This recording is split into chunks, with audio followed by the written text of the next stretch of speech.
Hello, Shannon. Hello, Chico. This is Filter Optional Yes, and I am the filter. of the No Filter. Yes, that filter is me. for the no filter. Filter you. for the No Filter. And this is a West Media production. It sure is. I like that. I like the sound of that. Of course you do. Anything with your last name in it, you love. Yes. And when I say my first name and last name. Yes. You know, maybe it Chico could be West. it could be That is just a Chico production. It could. You know, because my name is kind of like Bono, Cher, you know, Madonna. Madonna. Yes. Yeah. Kind of. There's just, you know, the one name. It doesn't. Sting. Yeah. Well, Seal. so Seal. Seal. Okay, so let's not spend too much time naming one name. People.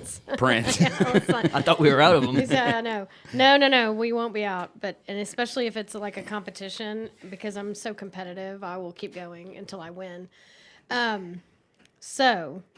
But one name wonders, and being by yourself and being alone can be good for our topic today. But we don't have to get into that But yet, before we get into that, is like we just got back. You know, this is going to air on the 15th of February. yes. Yes, today is the 13th. And we will probably all be shut in our houses. It is cold not able as to drive. shit And here I know in Dallas. that people, Northerners, make fun of us when stuff like this happens. I mean, you're seeing on national news right now that Texas is about to get the history-making weather and temperatures and all that kind of stuff. And I know Northerners just laugh and but they don't. They really, really need to put themselves in our shoes, our flip-flops, because we don't have shoes meant for this weather. We don't have clothes meant for this weather. I do. I'm wearing my one pair of jeans that is meant for this weather right now. And if you can see, I'll show it. They have fleece lining. I mean, in they're it. so. But I got it from my buddy out of Utah, Gary Fisher. You too. Yes, He sent it to me. But what If the power goes out, we will die. Right, no. And I'm saying that, you know, if you go to a Walmart in Colorado, say, they probably have like rows and rows of like insulation that you can wrap around your faucets outside or whatever. They're sold out everywhere in Dallas. Like, you can't find that stuff. So we're having to gather old towels. Like, we have to be MacGyver in this weather. Like, we have to make our own and save our pipes and all. And here's the crazy thing is I saw on the news last night, we're going to have 200 hours of below freezing consecutive. Yes, it's crazy. That is not normal. People think of Texas as hot. And so if our freezers go out, we're cool because we can just put it in coolers outside. Yes. So we're good on that, because usually when we lose power in the middle of the summer, we'd lose all the contents of our refrigerator. Can't keep the freezer. beers cold. Right. No. This time. Or root beer. Yeah. Yes, or root beer. Yeah. Because I'm still sober today. Yes. Well, we've had an entire deer, because you're a hunter, because you're a Texas guy, a hunter, and we did have, you know, almost an entire deer, the meat, the processed, go bad when it was dripping. The blood was dripping down the back. It was actually an elk. No. We used all the elk, I think. Oh, okay. But anyway. So I digress. But here's the deal: is so you might be in your house stuck listening to us. And then here's the other thing is, we just got back on Thursday. We were in Florida, Fort Lauderdale. Nice trip, the two of us. Yes, and so our last episode, we were actually in Florida. We had taped it before, and we announced our, our departure from Casa Colina. That's why it's a West Media production. Well, the passionate business that we built together, and along with some other key people, but.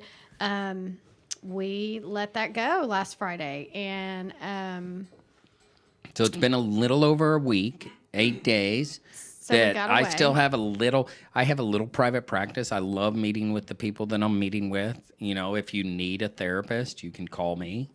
Yep. You know, I already have a speaking gig at a national conference. Which is, your whole passion in life has always been to help people, and especially in the counseling field, mental health field, obviously, but to help people. And I just really think that God cleared the path for you to help more people, maybe different kinds of scenarios, by freeing up your time. I mean, your time's been freed up a little bit, so is Quite a mine. bit. Quite a bit. And I think that that's just all part of God's plan and path for us, that He cleared the way for you to do that. So if You know what? It cleared if you also.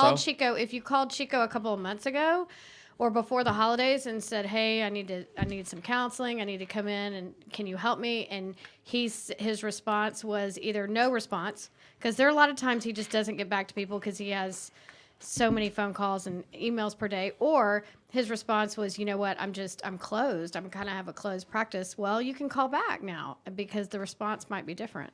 Yes, and what you were saying about me having the freedom. I said in this past week's episode that I'm going to rent a car and try have some time by myself and Yes. stuff like that. We're going to talk about that on this episode right here, kind of solitude. Yeah. But I changed it up. I'm not going to leave on Wednesday. I'm actually going to leave a week later. Well, and that's because of the weather. I mean, Yes, it's not. But I have the freedom to do that. Yes, you do. You do. But, I think this is kind of a good intro. Like, we need to, we're going to talk a little bit about the difference between solitude and loneliness, and how you seek out solitude, because there are a variety of ways to cope with what's going on in the world. I mean, alcohol, drugs, sleeping, depression, Getting busy.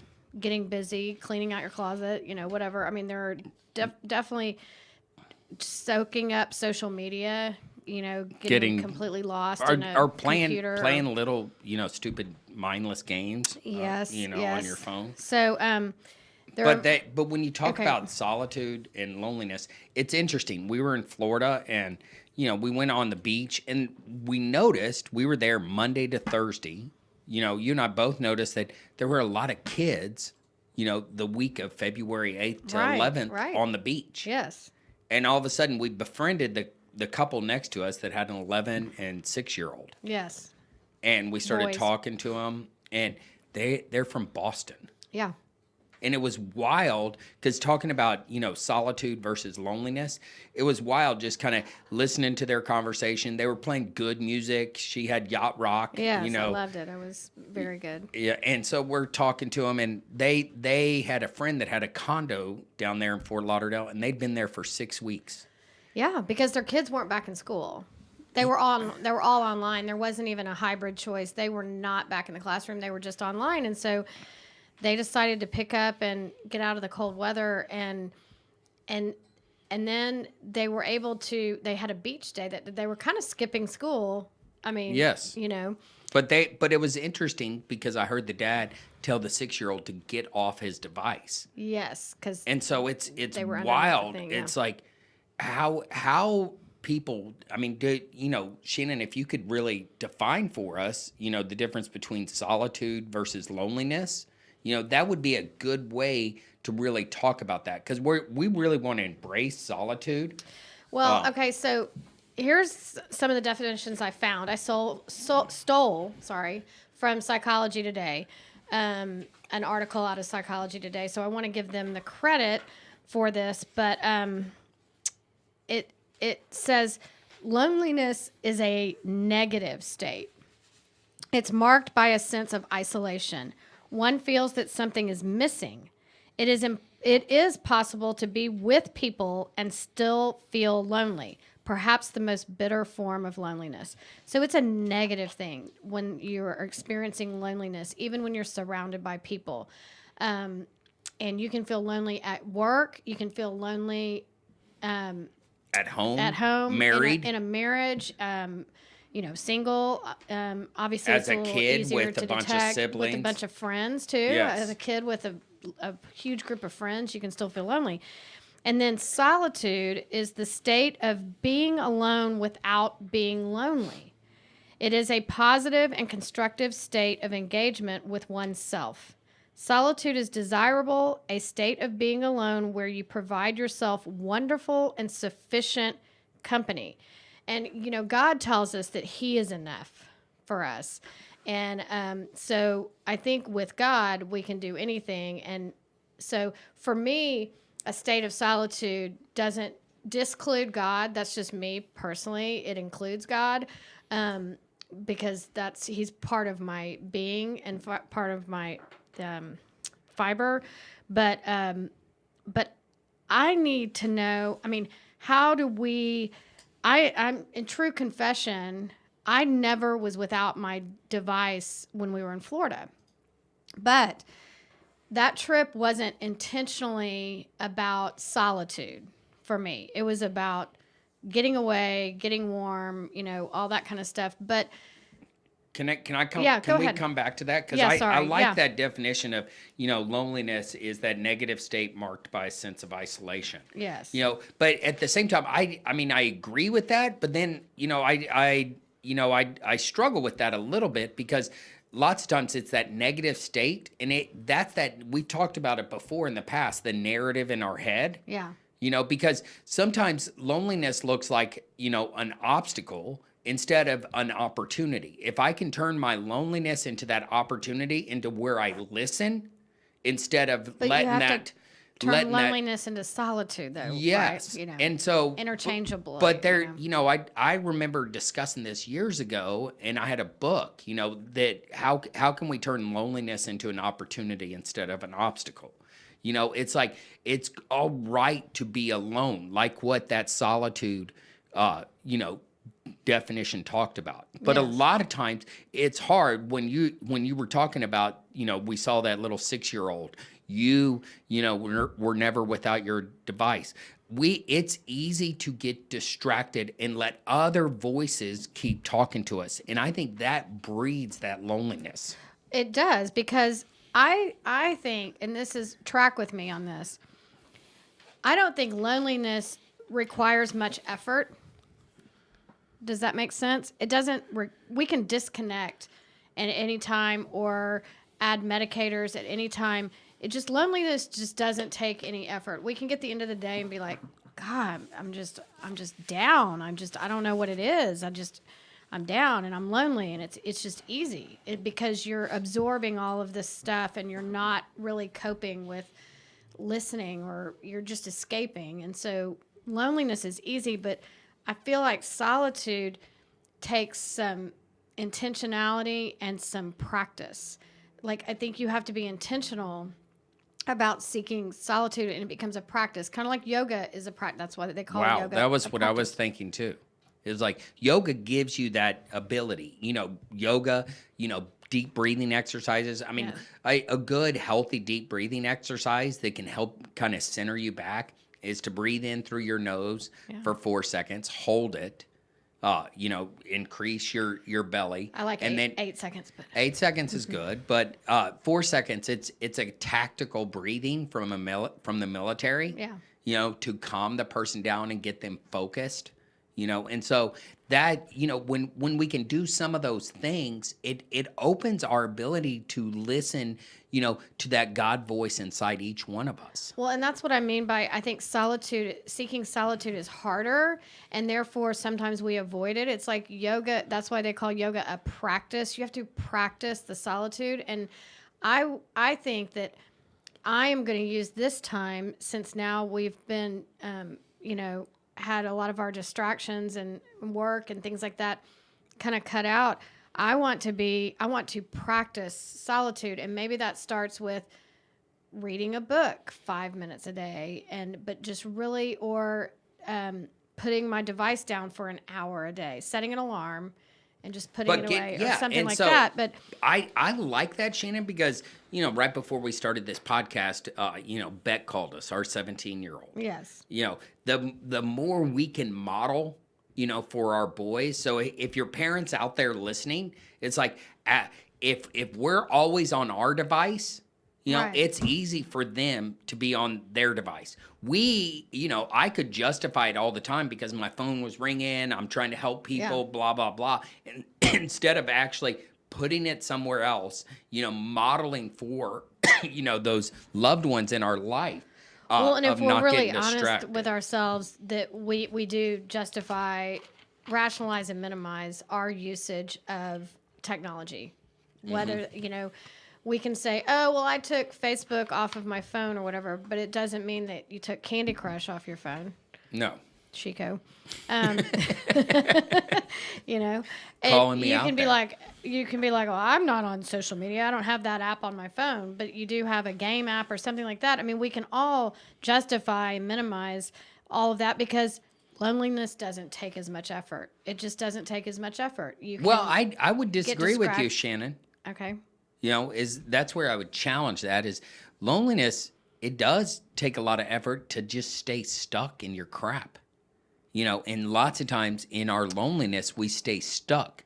We But- stay stuck in the yes. distractions. We stay stuck in all that stuff. And we don't actually build a community. I think, I'm sorry, I think it just takes a whole lot more effort to get out of that, to get unstuck. And so when we're stuck, that just doesn't take much effort. You're just stuck.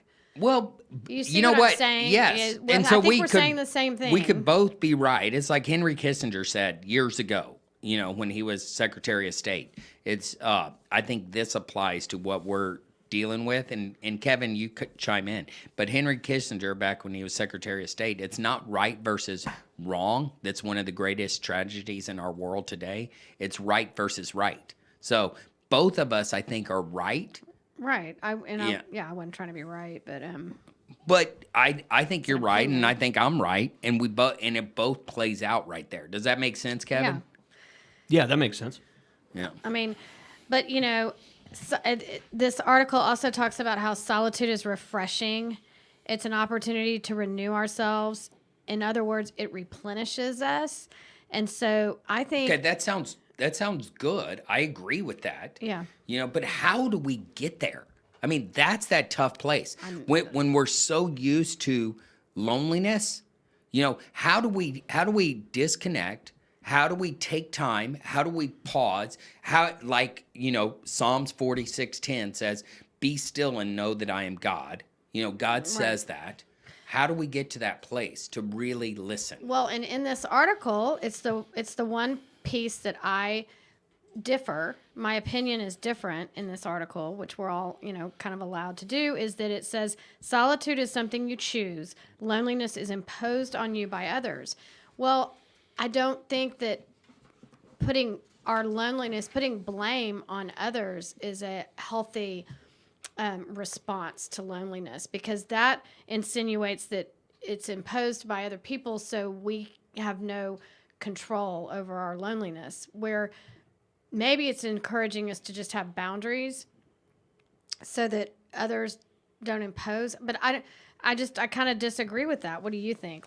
Solitude is something you choose. I think it is like a practice. I think you have to choose to put your phone away, choose to practice solitude until you get good at it. It's like prayer. I feel like I had to practice a regimen of prayer before I could get good at it. Now it's just a natural go-to, hopefully.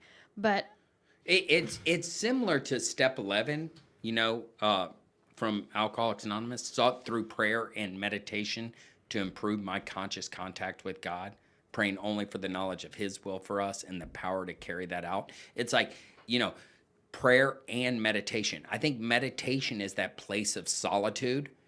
How do I quiet, my mind? Yeah. Those narratives that are going off, that are telling me different things. Our next episode, we're going to talk a little bit about that with core wounds and stuff like that. But we get those negative messages going on, and that doesn't give us that space where we can have that solitude. It does take a choice. It does take that practice, big time.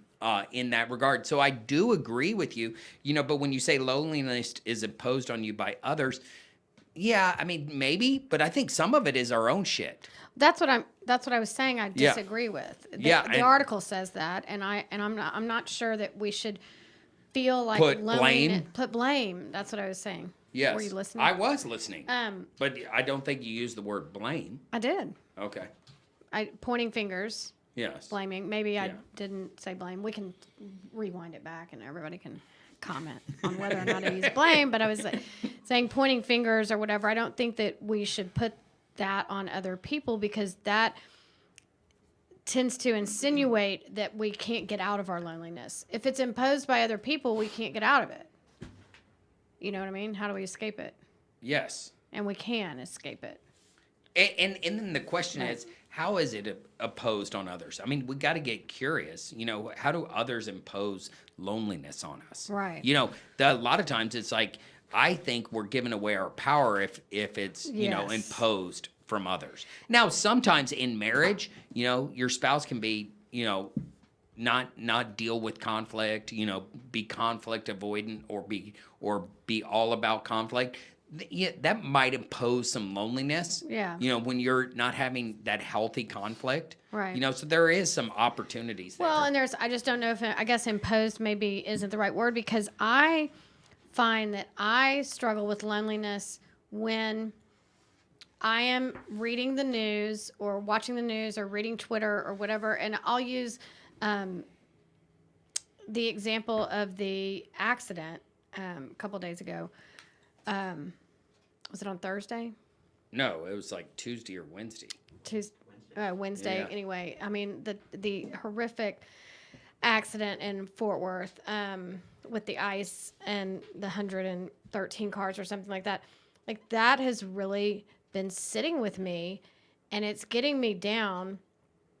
And when I start to absorb tragic events that happen to other people, I'm not directly involved with it, I start to feel lonely because I start to feel like I can't really share it with anybody and it's not personal to, I mean, there are people out there that are hurting a whole lot worse, obviously, but I start to absorb the news of the day and things like that, and then I start to get lonely because I don't know if that makes sense. You were right, though. It was Thursday. Okay. Yeah. So. And so yes, For the past couple days, it's I just understand. been really heavy, and I've seen other people express that too. That it's like secondary trauma or something. Oh, I think so.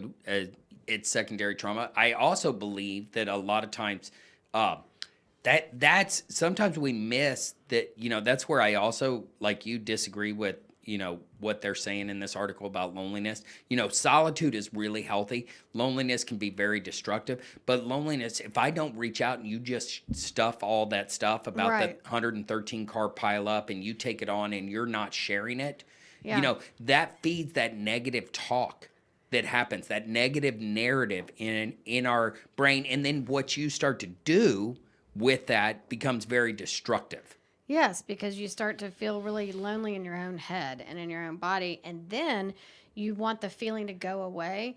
Like I haven't even. I'll go ahead and confess something to you right now. Is that I am so last night Chico and I had to clean up our Facebook pages and my LinkedIn, you know, because we've changed jobs or we've changed, you know, Careers. paths, and so I had to delete. You know, if you call Casa Colina's number and ask for me, you're not going to get me. So that's not how to get in touch with me anymore. Not that I won't be calling Casa, but it's just not how. So I've been having to delete all that kind of stuff. And so I looked at the website and, you know, we're not on it. But of course we're not on it. I mean, we aren't working there anymore. I don't own it. You don't own it. But it still was like, that is something that I'm kind of down about today. And I'm kind of holding. It's because you put a and- lot of effort yes. into it. You were in charge Well, of that. and I know the website backwards and forwards. And it was our vision and it was our dream, and it's like, whoa. And I shared with you last night. I'd talked to, you know, a couple staff members, you know, at Casa yesterday after getting back in town, dealing with we're us. still transitioning. Yes, Yeah, and we're transitioning, and I'm trying to, you know, we have the emission cell phone on our package, and, you know, I was doing that, and I was going, man, right now, I as we were walking upstairs to go to bed, I go, Shannon, I don't need to be talking to Casa right now because, you know, some insecurities are popping up. That's my vulnerability. I can get lonely and I can get that negative self-talk instead of this solitude. And Right. I like this place of solitude. I want to seek solitude Yes, and right now. I sent you a little Henry Nouwen Oh, yeah. deal, and Yes. what he talks about in this, we create that precious space where we can discover the voice telling us about our inner necessity. That is our vocation. Unless our questions, problems, and concerns are tested and mature in solitude, it is not realistic to expect answers that are really our own. Yes, yes. It goes on to say a lonely person has no inner time or inner rest to wait and listen. He wants answers and wants them here and now. But in solitude, we can pay attention to our inner self. And it's so true that in this time of immediate gratification with Google and getting answers, I do think that unfortunately, like, I'm not blaming millennials or blaming or whatever. They grew up with all this stuff. I mean, we had to go to the encyclopedia shelf, look A through Z, pull out L to look up leukemia or whatever and read about it. And then if it wasn't in the encyclopedia, I don't know where we went But, from. I had to okay, go to the library, Shannon, pull the card catalog. from the Dewey Decimal System, is that Yes. what it was called? Yes, that's See, what it was called. I remember, and there was, and it's Card like, catalogs. You pulled it and out then in you put- cards and it, cards. It said where the book was. Yes, and then you would take the card to the librarian and say, "Help me find this book." And then you would go to the book and you would And big open it up, boom. and then they would have these huge copy machines in the library because when you were doing research, and you would take the book over and you put it on the copy machine, and then I would take all the papers back over to the desk in the library and do your research. But Like, if you think about it, it's like when we grew up in in the 70s and 80s, it's like, when we started to socialize, outside of our parents, setting up play dates. I don't know if they ever set up play dates. We were just told. I remember growing up in the 70s, as a 6, 8, 9, 10-year-old, be home 11-year-old. by dark. Yes, and just get on your bike and ride places. Yes. Go find Get your out. friends. But I was in solitude lots of times. Where are my buddies? I know, I knew, yeah, you didn't- just riding along. I didn't have music. And you weren't really lonely because you didn't have FOMO. Yes. We didn't know what we were missing out on because we were all just, out and about, and we weren't lonely. We were just But we learned how to be all right by ourselves. Clueless. Going back to that place with those kids, that 6-year-old and that 11-year-old, it's like their parents took away their devices, and all of a sudden, the little 6-year-old found a coconut and he started Yes. throwing it around. He found things that entertained him. Yeah, and then of course the teacher and me came out and I said, "See, you are learning things today. You're learning how to find and peel a coconut, and you're learning how hard a coconut is to get into, and you're learning that you can make it into other things." Like he wanted to make it a football and things like that, and he was like, "Yeah, I can go back to school and say I found a coconut on the beach." And I said, "Yes, you can." But Yeah. But if you go back to this, unless our questions, problems, and concerns are tested and matured in solitude, it is not realistic to expect answers that are really our own. I like what Now and Then goes on and says, this is a very difficult task because in our world, we're constantly pulled away from our innermost self and encouraged to look for answers instead of listening to the questions. I mean, and I made a little note right here. Is like, man, I look for the answers so many times instead of listening to the questions, And so right now, it's like I'm gonna take some time. I don't know, what God has in store for you and I as we sold our interest in Casa Colina. It's like, people have asked me, so are you gonna open another one? yeah, People have called and said, "Hey, do you want to do this?" And Yeah. I'm going, I really am wrestling, and I like it because I'm wrestling. It's like I'm wrestling with. I'm making a commitment that I'm not going to make a major decision for the next 6 months. right. I'm still going to do my counseling, but I want to find those places where I'm in solitude to really listen to the question and listen for the answers from that question. Yeah. And that's that tough place for me right now. It's like there's days that I'm excited because I'm listening and I don't have direction. But then, Shannon, sometimes there's this, like what it talks about with loneliness is like the messages of what the world's telling us in that Psychology Today article is like, the message is, well, I need to have some kind of direction. I'm only 52 years old. I need to know what I'm doing. Well, yeah, right. Well, Yeah. we are doing stuff, so that's the whole thing. Is it's like That's the crazy thing. why can't that be an acceptable answer? Like what we are doing. I mean, we Yes. are doing stuff. We're doing a podcast right now, That's correct. on a Saturday. That's correct. And I have had people request certain topics and things like that now, and so I feel as if I am contributing Yes. somehow to someone. If one person is moved by what we are saying, then that's great. Yes, but it goes on in this article. It's like there we can also become present to others by reaching out to them, not greedy for attention and affection, but offering our own selves to help build a community of love. Solitude does not pull us away from our fellow human beings, but instead makes us real fellowship possible. Makes real fellowship possible. Yeah. I like that. Because so much we think solitude pulls us away, but it actually gives us an opportunity to grow and to connect. And I think people, well, like me, I think that seeking solitude, I'm going to miss out on things. Like, it's like if I decide to just take a week of solitude or whatever that looks like, and then my Friday lunch group, I miss it. It's like, oh, wait, but I don't want to miss my Friday. Well, I'm not going to really miss anything. I mean, come on, let's be honest. We don't really miss anything, I mean. And I think that's miss where a we're Friday different, is like I do believe I'm social and stuff like that, but a lot of times I enjoy solitude more.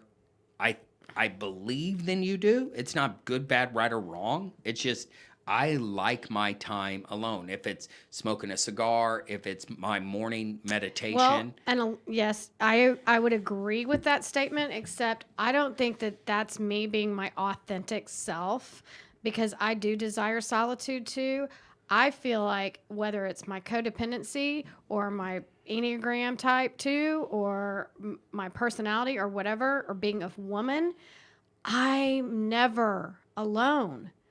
I am never, I fight to find that place of alone and solitude. But let me ask you this question as we kind of wrap up this even episode. if it's dogs. Let me ask you this question as we wrap this episode Yeah. up. I'm going to take a car trip. I'm going to visit a few people, but I'm going to find days where I'm just alone. Yeah. I'm not sure that you would do something like that. Chico, I went to Austin, Texas in August when I was losing my mind, when everything was out of control. We didn't know if the kids were going to play football. But or you if they were went for a reason.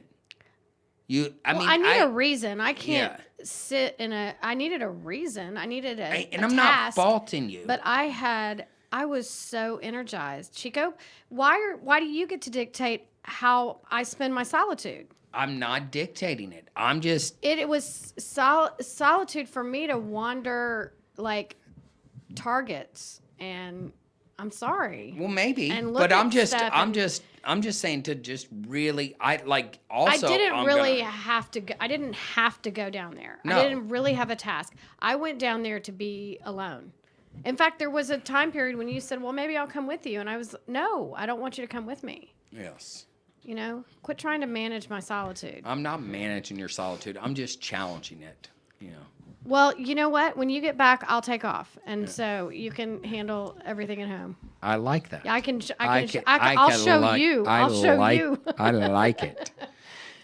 But so to kind of, bring this back together is like, take that time to listen to God, to listen to the questions.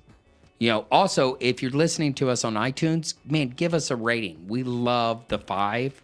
Continue to do that. So we like that. Share our podcast with others. Yes, please do. Thank you.